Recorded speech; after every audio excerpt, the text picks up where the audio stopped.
sempre desligado, de modo a que não existam interrupções nas sessões, que a participação de todos é muitíssimo bem-vinda, e essa participação se pode manifestar quer através do chat que está associado aqui à sessão Zoom, portanto, no qual podem deixar comentários, questões, etc. Portanto, todas essas questões que deixarem, elas são respondidas no final de todas as intervenções, e podem também colocar a mãozinha no ar, usando também a função do Zoom para colocar essa questão de viva voz. E, portanto, todas essas intervenções são muitíssimo bem-vindas, e é este diálogo que é uma das partes mais interessantes das comunicações em conferências.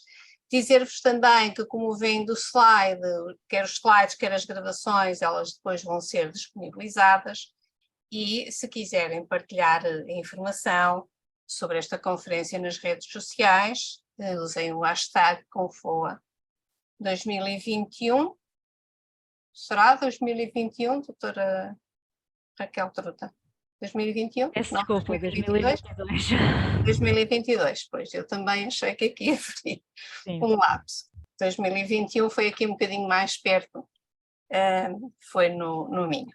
Pronto, portanto, estão aqui as regras, estão aqui os links também destas sessões, que são sessões um pouco mais curtas do que as intervenções, e são sessões nas quais eu tenho o desagradável papel de controlar o tempo. É desagradável, mas é necessário, porque felizmente a Confoa tem sempre um vastíssimo número de comunicações, de propostas de comunicação. Nem todas podem ser acolhidas, mas mesmo assim aquelas que são acolhidas são em grande número, e para dar voz a toda a gente e para permitir também esse diálogo, algumas são um pouquinho mais curtas. Portanto, são 7 minutos de intervenção.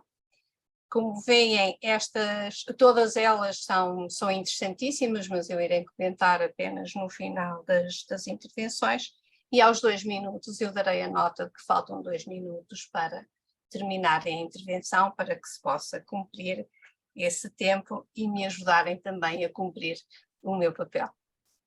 Portanto, está feita a apresentação, e convidava já, para não haver mais atrasos, convidava já os primeiros oradores para a primeira intervenção, que tem por título Caracterização de periódicos de acesso aberto relacionados à enfermagem na América Latina, e que vai ser apresentada não sei por quem.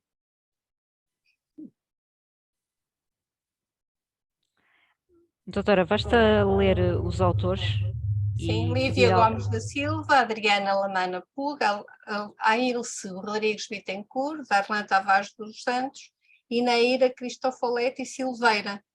Não sei qual destes autores vai apresentar esta peça curta, vai intervir.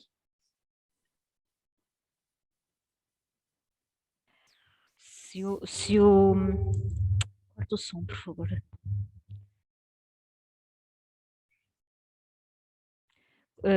Portanto, se um dos autores não estiver, por favor, doutora, passa à frente. Pronto, então... Sugiro que volte a questionar no fim das apresentações. Bem. Obrigada. Muito bem. Então, a segunda intervenção tem por título Revisão por pares aberta, panorama das revistas no campo da saúde, e tem por autores Anderson Silva de Araújo, Ikmat Zain e Rafael Teixeira, e julgo que quem vai apresentar é o Anderson Silva, que já está connosco. Portanto, quando quiser, faça favor, tem 7 minutos para a sua intervenção. O palco é seu. Bom dia, boa tarde a todos. Só habilitar aqui para poder compartilhar. Estão todos vendo a tela? O tema é revisão por pares aberta, panorama das revistas no campo de saúde. Tem um acréscimo aqui, os autores, Anderson, eu, né, Rafael Teixeira, Ikman, e a doutora Viviane Santos de Oliveira, que coordenou essa pesquisa. O trabalho ele propõe-se a identificar as revistas em acesso aberto indexadas no DOAJ, que adota um sistema de revisão por pares aberta. Até aí tem um quadro, né, para ilustrar a questão desse processo de revisão por pares. Os cientistas eles vão estudar um objeto de estudo, eles escrevem acerca dos seus resultados, enviam o editor da revista, recebe o artigo e envia para ser revisto. Outros cientistas leem o artigo, dão um feedback ao editor. Se um artigo ele satisfaz os padrões editoriais dos pares, é publicado no jornal, na revista. Caso não, o editor pode enviar então, os comentários dos revisores aos cientistas e pode, então, aí sim, rever e submeter novamente o artigo para revisão, sendo aceito ou, então, sendo até rejeitado, podendo ser até rejeitado, não atendendo aos critérios. Então, o processo de revisão por pares, ele, ao longo dos anos, essa metodologia de análise não sofreu modificações nas suas principais características. Temos um processo de revisão por pares, o SYNC-SEGO, que nesse sistema o revisor conhece a identidade e a instituição do autor, mas o autor desconhece quem revisou o seu trabalho. Até os defensores desse modelo veem vantagens, como a possibilidade de acompanhar os trabalhos anteriores do autor e a capacidade de até identificar o autoplágio. Mas há críticos que, nesse sistema, que avalia a questão do anonimato pode favorecer revisões displicentes. O outro, que é chamado duplo cego, é um método que tanto o autor e o revisor eles desconhecem a identidade do outro. Nesse caso, o anonimato do autor evita a parcialidade, o revisor permite emitir opiniões sinceras quanto à qualidade do manuscrito. O processo aberto, a identidade dos autores e revisores ela é conhecida por ambos. Os defensores então, desse formato acreditam que, através disso, ocorre maior transparência no processo de revisão, pois evita argumentos ofensivos, rejeições injustas e contribui também para que os pares sejam mais honestos e atenciosos para redigir em suas análises. O novo modelo, essa revisão por pares aberta, ele vem repensar e renovar esse processo que apresenta diversas falhas que comprometam, inclusive, a sua integridade. Entre essas tem essa lista, estão atrás dos casos submetidos a relações éticas. A Smith, 2006, traz esse comentário. Então, consiste em qualquer sistema de avaliação que os autores, revisores, de forma restrita ou aberta ao público, até em qualquer etapa das comunicações científicas, até na pós-publicação. A metodologia do nosso trabalho foi buscar identificar revistas em acesso abertas, indexadas no DOAJ, que adota o sistema de revisão aberta. A primeira etapa, então, foi identificar a revista em acesso aberto, indexada no DOAJ, e, segundo, identificar os países de origem dessas publicações, identificar o idioma das revistas, identificar os seus editores, identificar as áreas de cobertura. E depois foi aplicado um formulário eletrônico, perguntas direcionadas aos revisores de revistas nacionais indexadas pelo DOAJ. Como resultado, foi feito em 12 de dezembro de 2021, estavam inseridos no DOAJ 17.213 revistas, onde 185 revistas estavam indexadas até sob o filtro peer review, ou seja, 1% do total das revistas do DOAJ são indexadas com o sistema de revisão aberta por pares. Temos aí, então, dessas revistas, então, 122 trabalham com taxa de publicação e 63 sem taxas de publicação. Outros resultados importantes são 114 revistas são do Reino Unido e destacando aqui 5 do Brasil. No quesito da editores da plataforma inglesa Biomed, Central, responsável pela publicação de artigos, aberta aparece primeiro, pois possui 67 revistas inseridas no AGE. Então, acredito que a BMC gerencia um número significativo dessas revistas por ter adotado esse modelo em 1999, pois aplicamos um formulário eletrônico com perguntas direcionadas aos revisores das revistas nacionais, né, indexados pelo AGE, foram feitas perguntas, e até a conclusão, baseada nos dados coletados, é que esse novo modelo ainda se apresenta de forma tímida e pouco difundida entre as revistas nacionais e na maioria das revistas internacionais. Consideramos que a revisão por pares ainda é um procedimento em estágio inicial entre as revistas científicas brasileiras. Cabe, então, estudos futuros tem diferentes plataformas de acesso aberto e acompanhamento do resultado das experiências de revistas que já adotam esse sistema.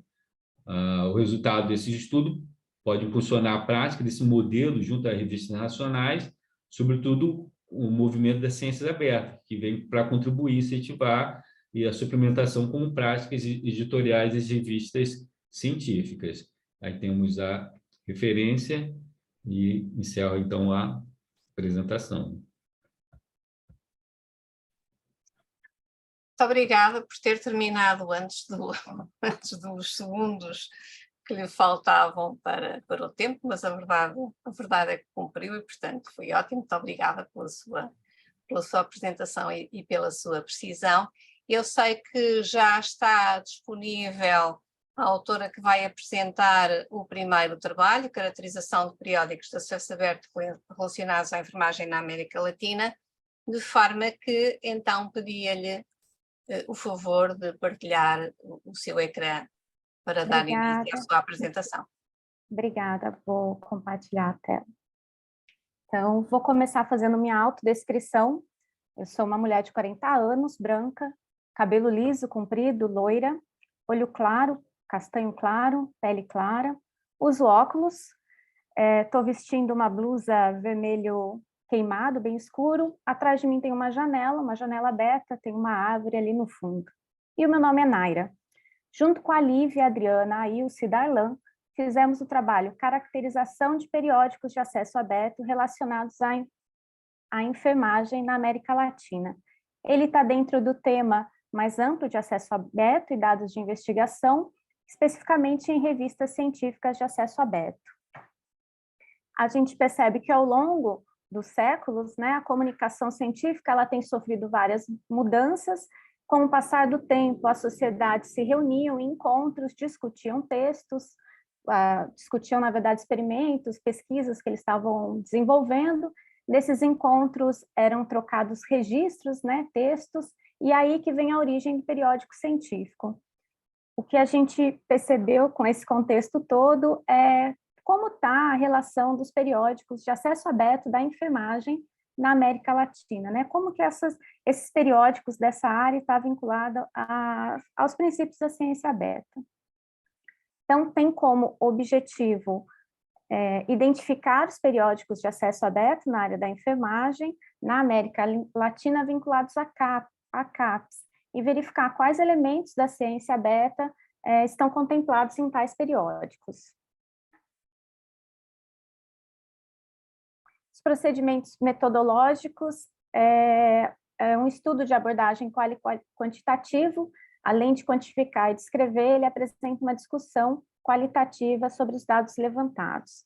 Então, dentro do portal do periódico CAPES, foram acessados 143 periódicos na área da enfermagem, mas como o recorte seria América Latina, analisamos apenas os periódicos em países latino-americanos, que resultou em 64. Desses 64 periódicos, excluímos 2, porque tinha divergência, não estava relacionando os dados do portal da CAPES com o site da revista. Então, a amostragem ficou em 62 periódicos. Não foi possível analisar tudo que eles traziam sobre ciência aberta, então elencamos, né, alguns aspectos que iríamos verificar. Então, a existência de pagamento de taxa, ou para submissão, ou para publicação, ou para acesso, a revisão por pares e política de arquivamento. Então, foram buscados nos sites oficiais dos periódicos. A gente percebeu que algumas vezes está claro nas diretrizes dos autores, outras vezes está em política da revista, sobre, algumas vezes só quando a gente abre o termo de submissão que tem alguma informação ali. Então, não tem um local muito específico para ter esses dados. Então, sobre a taxa de submissão ou publicação, 64,5% não cobram taxa alguma. E esse percentual, então, assim, a maior parte não cobra taxa, embora uma parte cobre taxa, qualquer tipo de taxa. E é interessante a gente verificar que para a área da enfermagem, a maior parte não cobra, porque os autores dizem que essa taxa de processamento está aumentando, está crescendo bastante nos últimos anos. Então, pelo menos por enquanto, na área da enfermagem, ainda se mantém a maioria sem cobrança alguma de taxa. Revisão por pares, 87% faz a revisão por pares, é muito grande, né? Mas essa revisão por pares ainda, a maior parte é a revisão por pares às cegas. E a gente verifica que, por mais que tenha essa revisão por pares, ainda precisa se discutir a mudança desse modelo tradicional para uma revisão por pares abertas. A revisão por pares aberta. Sobre política de arquivamento, a maioria, 61,3%, não tem nenhuma descrição sobre política de arquivamento. Isso não significa que a revista não tenha, pelo menos no site não mostra para a gente que ela tem. Então, a gente fica na dúvida se tem ou se não tem. Tudo indica que não tem, até porque outros autores, eles relatam que quase a grande parte, né, dos repositórios, por exemplo, no Brasil, 80% desses repositórios não tem uma política, ou pelo menos ela não está formalizada. Então, a gente entende que é uma necessidade olhar para essa política de arquivamento e preservação dos artigos publicados na revista. Em relação ao Qualis, dentro do portal da CAPES, né, essas 62 periódicos que a gente avaliou, 6 estão com a classificação A, que seria A1, A2, embora o Qualis esteja mudando, né, o retrato que a gente tirou, então a maior parte das revistas estão no Qualis B. E a gente verifica que essas 6, né, que estão, elas estão relacionadas, estão em consonância com a ciência aberta, mas elas não foram bem avaliadas no critério Qualis. Então, como considerações finais, a gente verifica que essa caracterização dos periódicos é importante para os pesquisadores verificar quais são os periódicos que estão em consonância, né, com os princípios da ciência aberta, e que ele não olhe somente o Qualis quando ele for publicar, que ele tente olhar os periódicos também e publicar naqueles que seguem os princípios da ciência aberta. Essas foram as referências apenas do slide, né? O trabalho completo tem outras referências e pode ser acessado. Muito obrigada. Muito obrigada também pelo cumprimento do tempo, assim é de facto uma tarefa mais facilitada e também mais prazerosa, não é? Não tenho que chamar ninguém à atenção, digamos assim. Pronto, então vamos já progredir para a terceira comunicação, que tem por título Cielo.pt 2.0, balanço de um ano de operação. Os autores são o Paulo Lopes, a Paula Amarelos, a Paula Carvalho, José Carvalho e a Susana Costa, e julgo que já temos o orador aqui conosco. Olá, boa tarde. Sim, está pronto. Quando quiser, o palco é seu, faça favor. Olá, boa tarde. Boa tarde a todas e a todos, sou o Paulo Lopes da FCT-FCCN. Portanto, como já foi referido, este trabalho é uma submissão da Paula Amarelos e da Paula Carvalho da equipa da FCT, de mim próprio da equipa FCT, mas do Polo FCCN, e do José Carvalho e da Susana Costa da Universidade do Minho, e isto porque o nó nacional do Cielo tem a gestão destas três entidades, portanto, da FCT, da FCCN e da Universidade do Minho. Pronto, o João Moreira há bocado já apresentou este slide, portanto as atividades do nó da Cielo Portugal enquadram-se aqui nas atividades de ciência aberta da FCT-FCCN, aqui na parte das publicações. A rede Cielo nasceu em 97, essencialmente com o objetivo de ampliar a divulgação da produção científica na América Latina, no Caribe e também em países de língua portuguesa e espanhola, no fundo, através da criação de uma infraestrutura para a indexação e a publicação digital de periódicos científicos nacionais arbitrados. Visa promover, portanto, políticas de formação, desenvolvimento e gestão de coleções científicas, também boas práticas editoriais dos periódicos, acompanhando, portanto, aquilo que é o panorama internacional, e muito importante, e o Rafael já referiu como ontem na sua comunicação, como a Cielo se preocupa com isto, portanto, o alinhamento com as práticas da ciência aberta.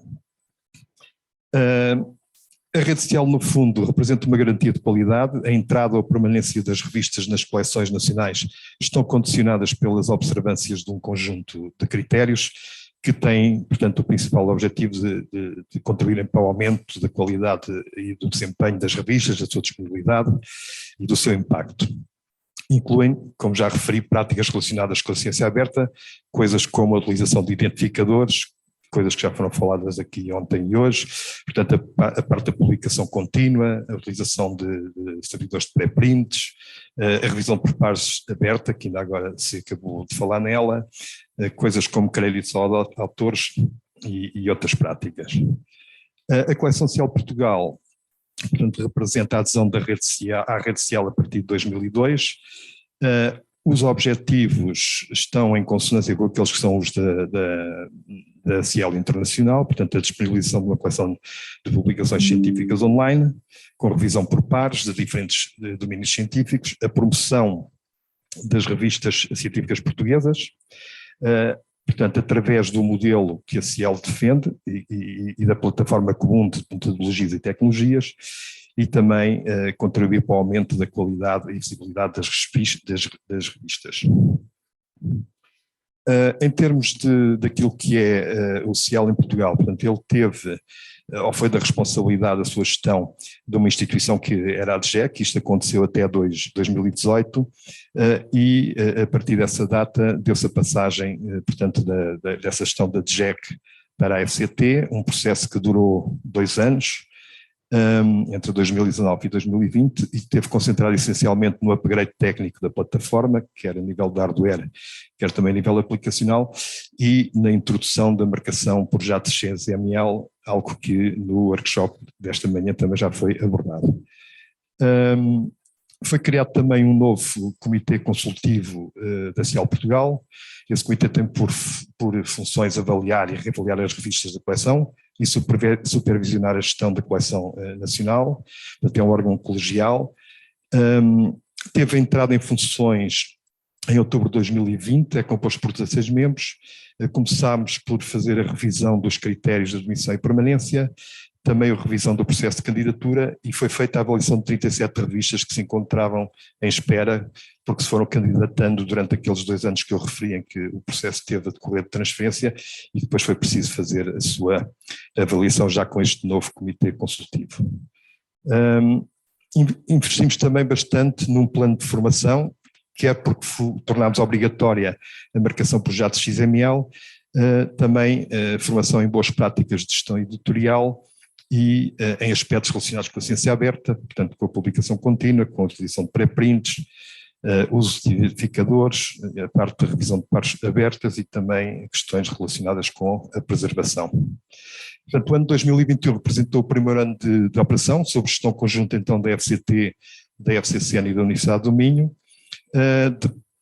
Tivemos ali, com consequência de, portanto, aquele processo de mudança que durou 2 anos, portanto, algumas revistas atrasaram a sua disponibilização dos seus números, o que teve como consequência uma avaliação menos positiva por parte da Cielo, o que nos levou também a investir num plano de recuperação dessas revistas com maior atraso.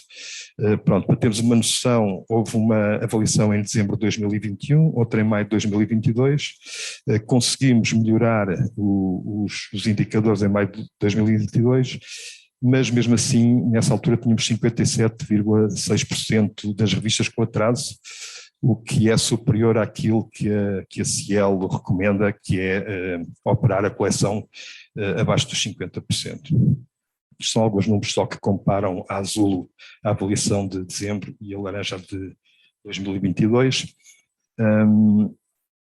Em termos de números, e desde outubro de 2020, já foram avaliadas 46 revistas, estão 4 a aguardar a avaliação e já foram, desde essa altura, admitidas 26 revistas na coleção. Portanto, a coleção tem atualmente 60 revistas correntes, 24 revistas não correntes, são revistas que, por uma outra razão, não se encontram ativas na coleção. São 2.166 fascículos, 25.131 documentos e 475.000 referências citadas.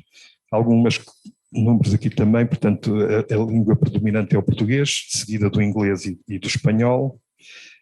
E em termos de áreas científicas, as 3 mais representadas são as ciências sociais, as ciências da saúde e as ciências humanas. Pronto, em termos de próximas atividades, nós queremos continuar a apostar no plano de ação e comunicação com as revistas, criar aqui também uma maior proximidade com a comunidade editorial. Vamos fazer a reavaliação da coleção, que é um processo que deve ocorrer todos os anos. Adequar também a formação às necessidades específicas das revistas. Está a decorrer também um processo de revisão e atualização dos critérios.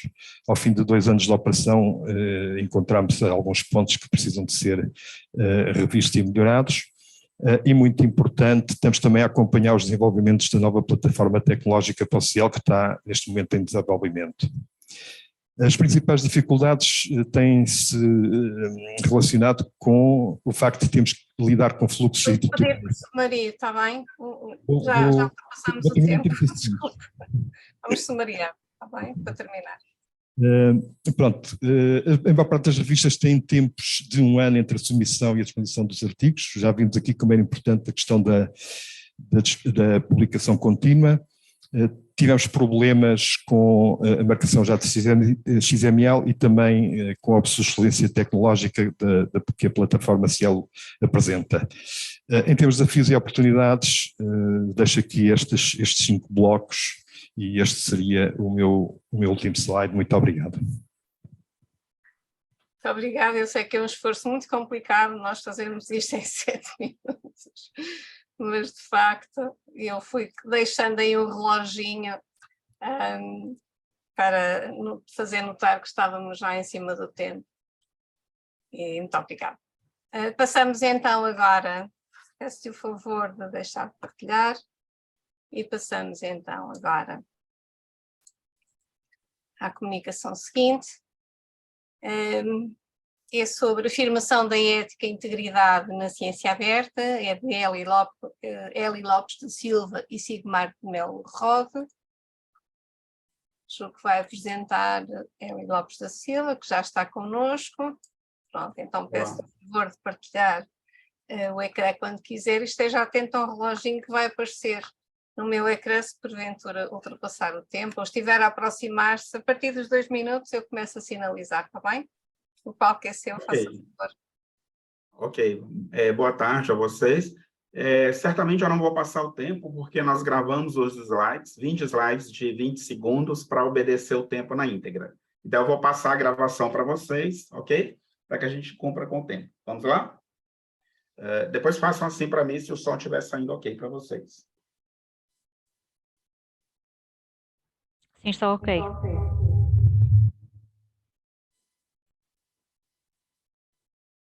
Esta apresentação, de autoria de Eli Lopes da Silva e Sigmar de Melo Rode, traz o trabalho intitulado Afirmação da Ética e Integridade na Ciência Aberta.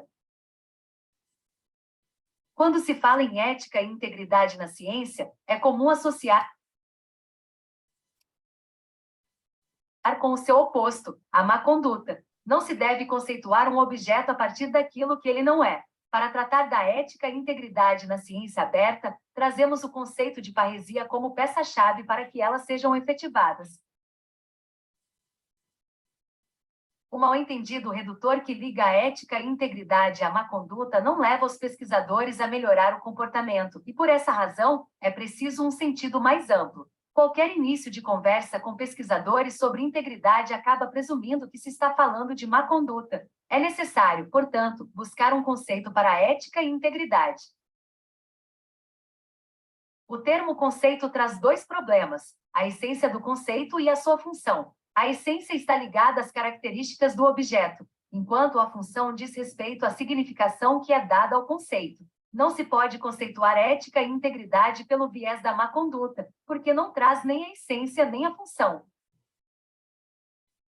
Nos anos 60 surgiu nos Estados Unidos um movimento de ética aplicada, baseada na ética profissional, relacionada à deontologia profissional, que significa ciência da moralidade. Não em termos de resultados, mas de princípios. A integridade está relacionada àquilo que não sofreu agressão ou permanece intacto, e ainda expresso pelo caráter de quem é honesto. Podemos conceituar ética e integridade na ciência como a obediência aos princípios de honestidade, que se aplicam à ciência de uma forma geral, de modo a evitar violações de qualquer natureza. A integridade significa adesão ativa a princípios e padrões profissionais. Como adesão ativa, pressupõe-se um credo pessoal, não algo imposto.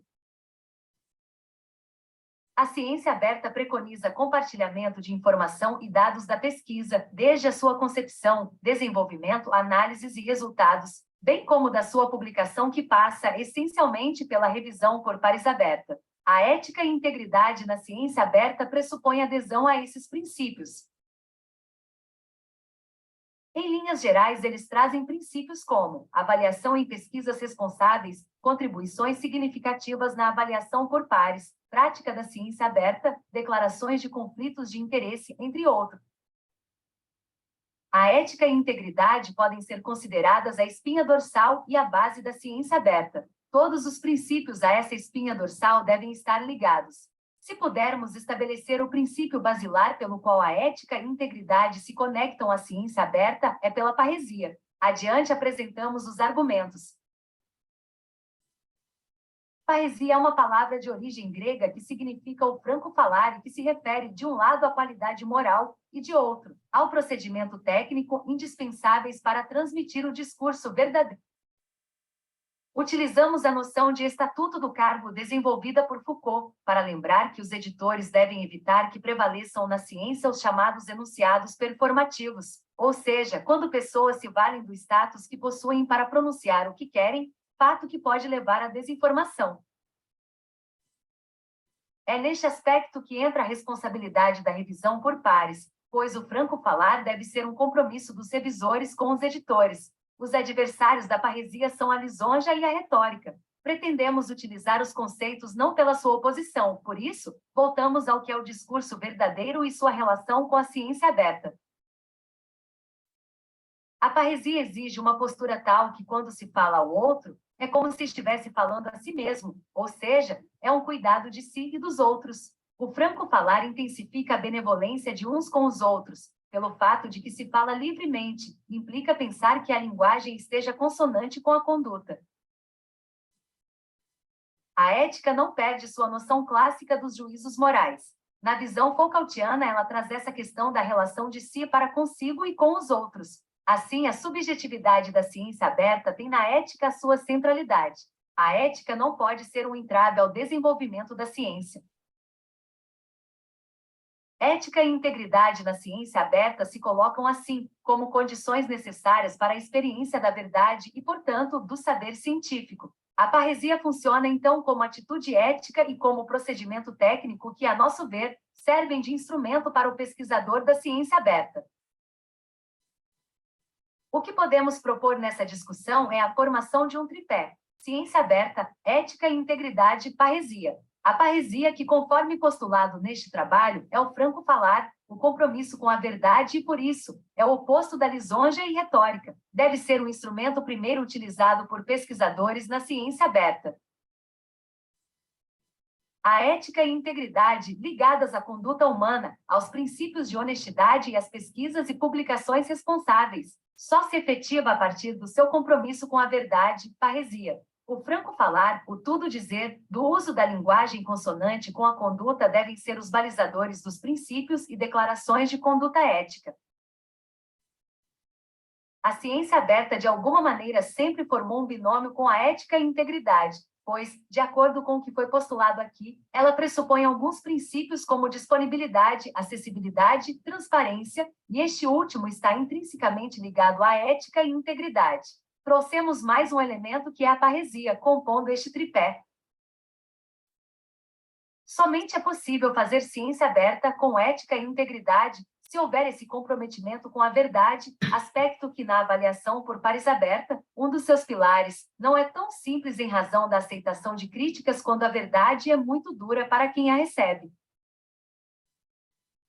Apresentamos aqui a lista de autores que utilizamos para escrever este trabalho. As citações devidamente evidenciadas serão publicadas no Confoa. Aqui neste formato, evitamos citar os autores para manter os 20 slides de 20 segundos. Esperamos ter cumprido nossos objetivos. Nossos agradecimentos. Professor Eli Lopes da Silva e professor Sigmar de Mello Hold. É isso, então. Muito bem, muito obrigada. Um cumprimento rigorosíssimo do tempo. Obrigada pela colaboração. Obrigado. E vamos então passar já à apresentação seguinte. E é sobre as publicações integradas, inteligentes e inovadoras com o BIN, e tem por autores José Carvalho, Ana Costa. Preciso de autorização para partilhar a tela. Vai apresentar a Susana Costa, quando quiser, faça favor. Já tens, Susana. Já estão a ver? Sim. Ok, pronto, então vou começar. Eu estou aqui a apresentar também o projeto PABIN, que aborda várias questões associadas à publicação científica. Isto aqui com o objetivo de reconverter um bocadinho daquilo que é e que tem sido a transição da publicação tradicional em papel para a publicação digital, ou seja, que não seja apenas uma reprodução daquilo que era feito, mas uma reinvenção, aproveitando aquilo que nós temos ao nosso dispor. Desculpa, isto não está, ok. Aproveitando aquilo que nós temos ao dispor e também o desenvolvimento das tecnologias. Então, por que a PABIN? PABIN vem de publicações integradas, no sentido de nós podermos fazer mais com menos, publicações inteligentes, não ser só a pura e simples disponibilização do PDF, mas sim outros formatos de publicação. Ainda hoje de manhã vimos outro, o JXML, por exemplo, e publicações inovadoras, ou seja, inovarmos nos processos de publicação, e também podíamos buscar as apresentações anteriores e aqui falar da revisão por pares aberta. Então, quais são os objetivos deste projeto? Promover a gestão integrada da presença de revistas científicas nacionais em acesso aberto em diretórios e plataformas de indexação nacionais e internacionais, criar um ecossistema de gestão de revistas por forma a otimizar os seus workflows de publicação, atualizar o serviço Cielo para alinhar de acordo com as diretivas centrais, integrar novas normas da comunidade, modernizar as plataformas de gestão do ciclo de vida editorial de forma a que possam começar a abraçar conceitos de ciência aberta, novos paradigmas de relacionamento com o cidadão e também novos formatos e protocolos, e ainda também uma preocupação com a promoção da preservação digital. Este projeto foi um projeto SAMA de modernização administrativa e que agora está a ser sustentado no quadro da colaboração entre a Universidade do Minho e a FCCN.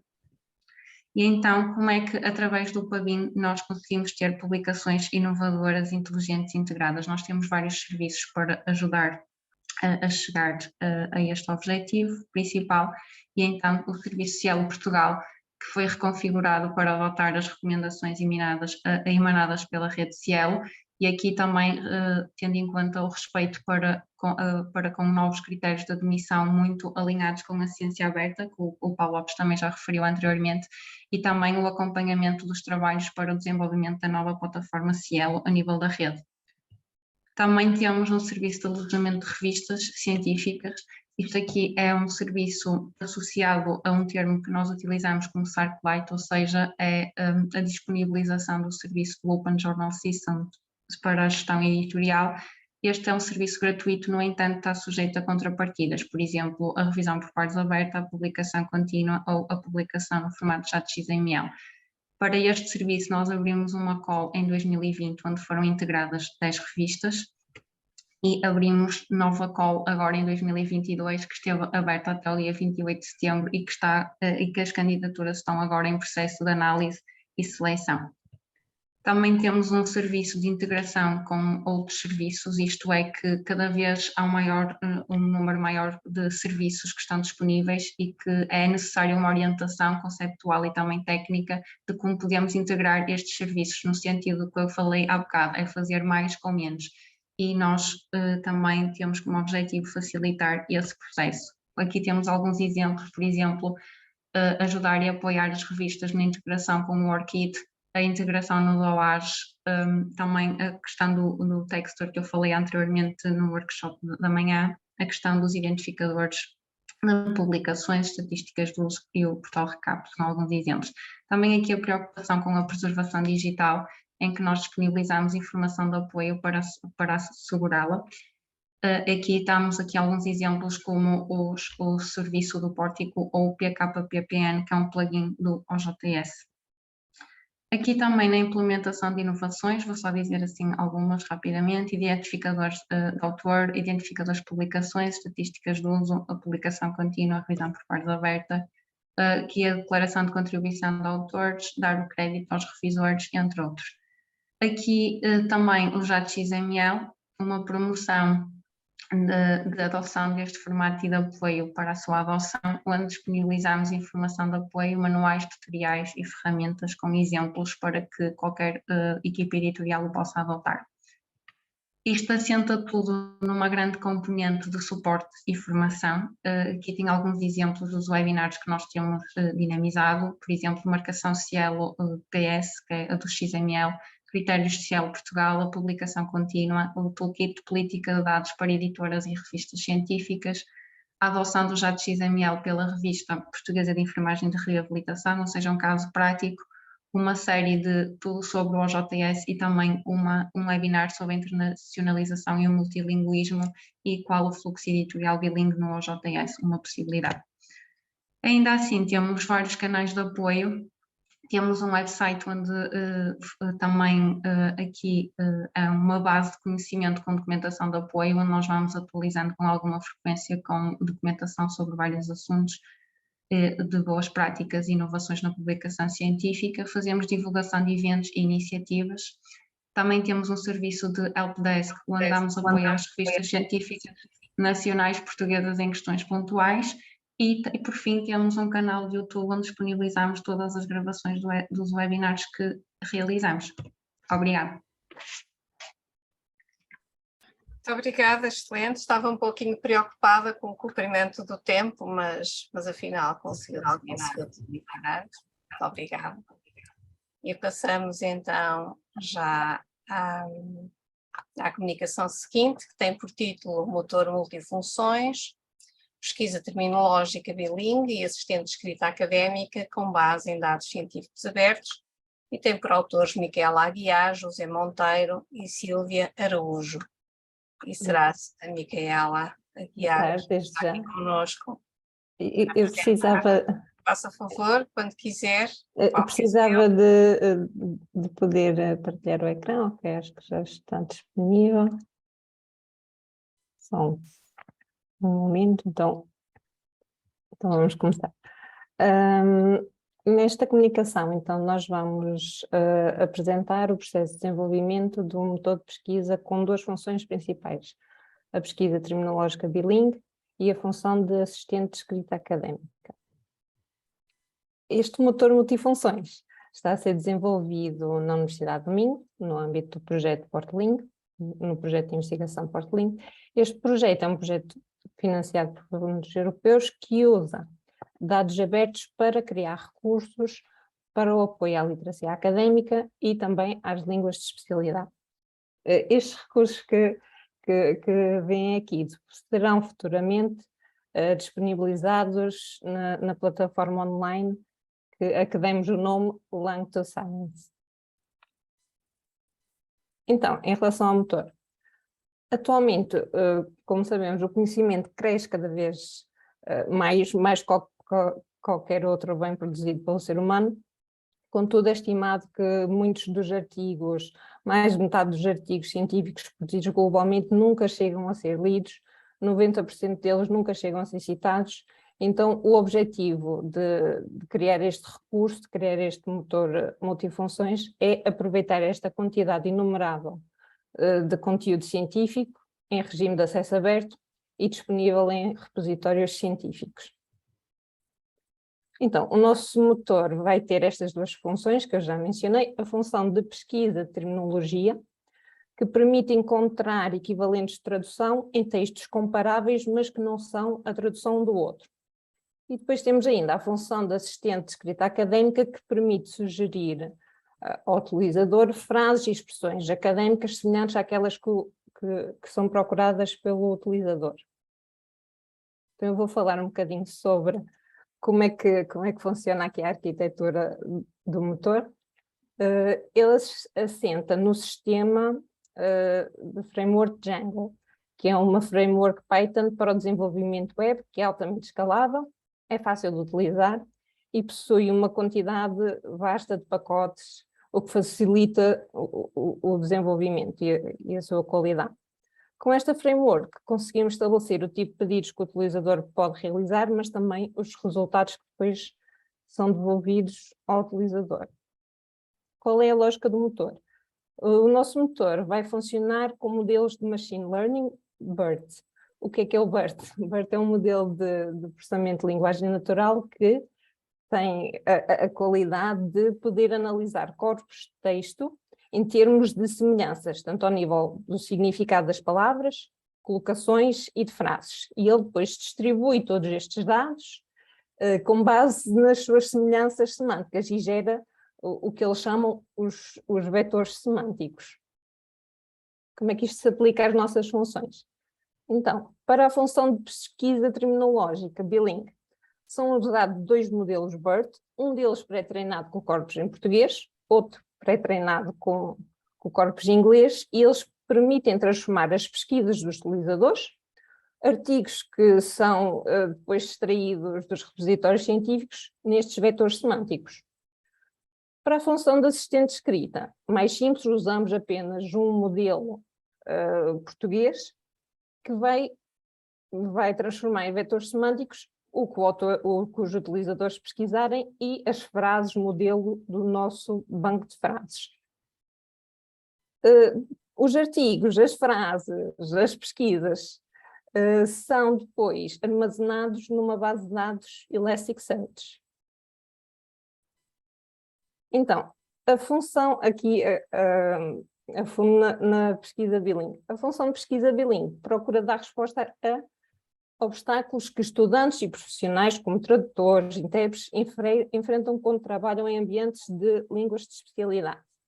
Em muitas áreas científicas é difícil encontrar textos online alinhados com as suas traduções, e quando esse material existe, as traduções são muitas vezes de má qualidade e o léxico específico é demasiado extenso. Então, nesse sentido, é que se pensou em criar este motor de pesquisa que será capaz de realizar consultas em léxico bilingue num corpus de artigos científicos originalmente não paralelos, retirados de repositórios científicos. Como o nosso motor está restrito apenas a repositórios científicos, ao contrário de outras plataformas, como o Google, como o Lingui, garantimos sempre que os resultados provêm de fontes fidedignas. O assistente de escrita vem aqui no reaproveitamento da lógica da primeira função e é mais direcionado a estudantes do ensino superior que procuram ajuda no processo de escrita em contextos académicos. O nosso assistente vai então partir da constituição de um banco de frases do discurso do português europeu académico e ele depois será capaz, a partir desse banco de frases, que está armazenado na base de dados, analisar semanticamente o que os utilizadores procurarem e sugerir ao utilizador frases com funções semelhantes ou que sejam similares àquilo que ele procurou, o que vai permitir aos utilizadores enriquecerem a sua qualidade de escrita. Então, quase a acabar. O design, nós queremos que seja o mais intuitivo possível e vai ser semelhante à barra de pesquisa Google. Eu acho que ainda tenho tempo de mostrar aqui um pequeno vídeo, isto ainda numa fase muito inicial.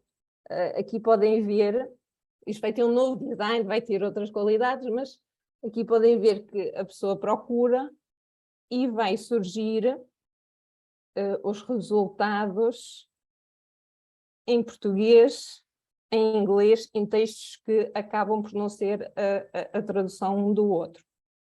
Depois vai ter mais funcionalidades, não é? Aquilo é um teste mesmo muito inicial, mas para terem assim uma ideia de como será.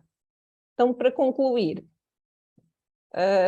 nós com a construção deste motor multifunções queríamos oferecer um recurso gratuito de apoio à literacia académica e científica que parte do aproveitamento de dados abertos e que pode ser útil a um leque variado de utilizadores, tradutores, intérpretes, investigadores, professores, estudantes.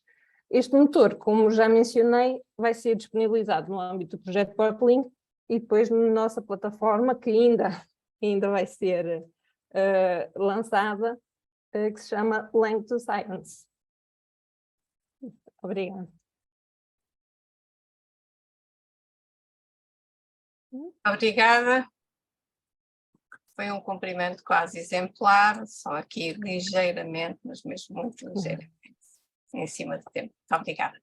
Passamos então agora à última comunicação, que tem por título Políticas Editoriais das Revistas Científicas Portuguesas, questão de autoria, e que tem por autores Lídia Costa de Sousa e Luísa Príncipe. Já temos então aqui a Lídia Costa de Sousa, que vai apresentar este trabalho. Quando quiser, o palco é seu, faça favor. Boa tarde. Eu quero apresentar um trabalho, minha autoria, Lídia Costa de Sousa e Luísa Príncipe. O trabalho é intitulado Políticas Editoriais das Revistas Científicas Portuguesas, questão de autoria. Eu vou iniciar minha fala falando um pouco sobre essa questão da autoria, do que se trata, né, do que estamos a apresentar no trabalho. A comunidade acadêmica, principalmente os editores científicos, tem se preocupado e procurado adotar formas de evidenciar as contribuições realizadas por cada um dos autores que fazem parte da elaboração de um artigo científico. Essa inquietação é decorrente principalmente pelo aumento do número de autores nas publicações científicas. As formas de apresentação dessas contribuições ocorrem de maneira variadas por meio da adoção de critérios ou orientações que visam transparência nas etapas de elaboração do artigo. Eu vou mencionar um pouco na questão da definição do que, segundo Volpato, ele apresenta do que se trata um autor de um trabalho científico, que é o cientista que participou da concepção da pesquisa, que participou da elaboração das conclusões e que consegue defender a essência do trabalho perante a comunidade científica. Para ser autor, não basta participar da coleta de dados, muito menos emprestar aparelhos e equipamentos. Como o texto científico é um discurso baseado nas evidências empíricas, o autor deve ter participado ativamente na construção desse discurso. O envolvimento teórico é essencial. No entanto, Marques também acrescenta, falando que é certo que só devem assinar artigos científicos pesquisadores que tenham feito contribuições substanciais para a concepção e realização da pesquisa. Outros tipos de colaboração devem constar na lista de agradecimentos. Os objetivos desse trabalho, assim, a proposta da pesquisa é evidenciar como as revistas científicas portuguesas têm abordado a questão da autoria científica em suas instruções aos autores. Identificar o tipo de acesso das revistas, se é acesso aberto ou fechado, identificar a grande área de cobertura de cada revista, identificando também as diretrizes e orientações adotadas pelas revistas científicas para a atribuição de autoria. A metodologia.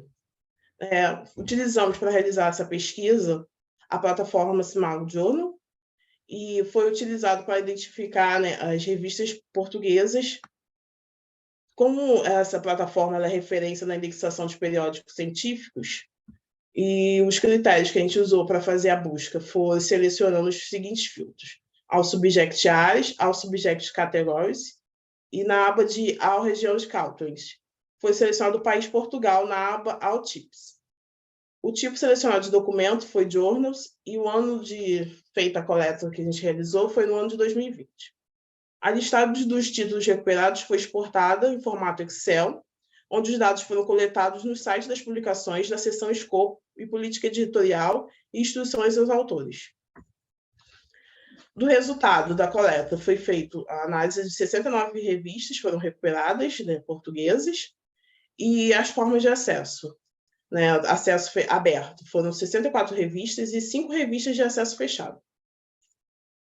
Essa tabela, na verdade, esse gráfico, ele apresenta, né, o resultado por área de conhecimento e pelo número de revistas. Né? Vamos citar aqui alguns, né, ciências biológicas, uma revista foi identificada, ciências agrárias também uma, e linguística, letras e arte 5, ciências exatas e da terra foram 7 títulos, ciências da saúde 9, ciências humanas 10, ciências sociais aplicadas 16, e também teve os títulos que foram categorizados na área como multidisciplinar, porque eles englobavam mais de uma grande área do conhecimento. O resultado também trouxe, né, na nossa recuperação de 69 títulos, 18 títulos informavam explicitamente o uso de declarações e conformidades com algum tipo ou metodologia. Um título não informava qual a diretriz adotada. A partir da análise das 18 revistas, foi identificada a adoção de 7 tipos de critérios ou orientações de diferentes instituições. Aqui também trazemos o resultado em relação aos critérios, né, que foram adotados, os 7 identificados, e também dividindo por área de conhecimento e o número de revistas que foram, né, identificadas, né, citando alguns aqui do ICMJE, na área da grande área do conhecimento, onde foi identificado da ciência da saúde 6 revistas, na grande área do conhecimento, linguística, letras e artes, um título, e na multidisciplinar, um título. E aqui a relação com os demais que foram encontrados também, os outros critérios e orientações. E as considerações finais. Né? O resultado da análise demonstra que os sistemas de diretrizes e orientações de identificação de autoria ainda não estão sendo devidamente divulgados ou utilizados pelas revistas portuguesas. No total de 69 títulos analisados, né, 27%, que foi representado por esses 18 títulos, indicam a adoção de sistemas nacionais ou internacionais de orientação para atribuição de autoria.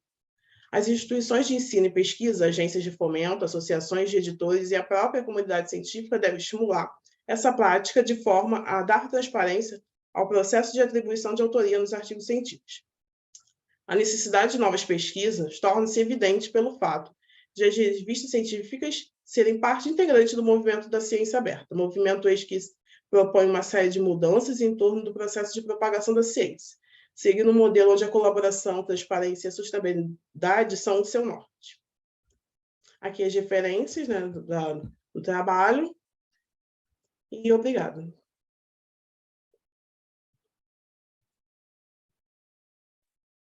Muito bem, muito obrigada.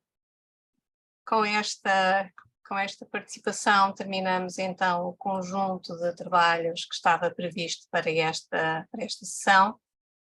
E quero agradecer muito vivamente aos autores que nos apresentaram, aos autores e às autoras, de facto, esta colaboração no cumprimento do parquíssimo tempo que lhes foi dado.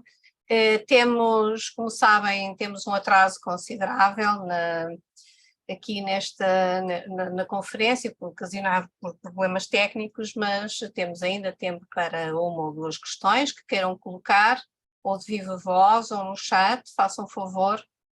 Todos os trabalhos foram muito interessantes, com perspectivas que apontam caminhos novos para a ciência aberta, que é esta ideia que nos traz aqui, portanto estejam à vontade.